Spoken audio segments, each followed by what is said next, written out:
Welcome to this DelftStack tutorial video. In today's tutorial, we will learn how to remove Chrome's extra interface, also called as Chrome plating, for a cleaner browsing experience.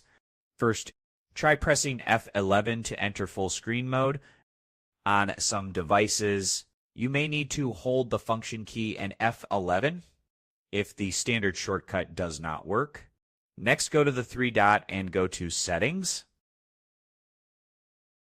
Go to Appearance, and from here, just toggle off any options that you don't want. For a cleaner Chrome interface, like you can toggle off the Home button, you can toggle off bookmarks, etc.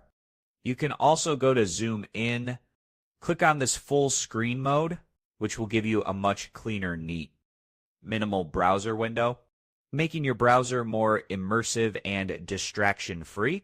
Thanks for watching. And don't forget to check out the next DelftStack tutorial videos.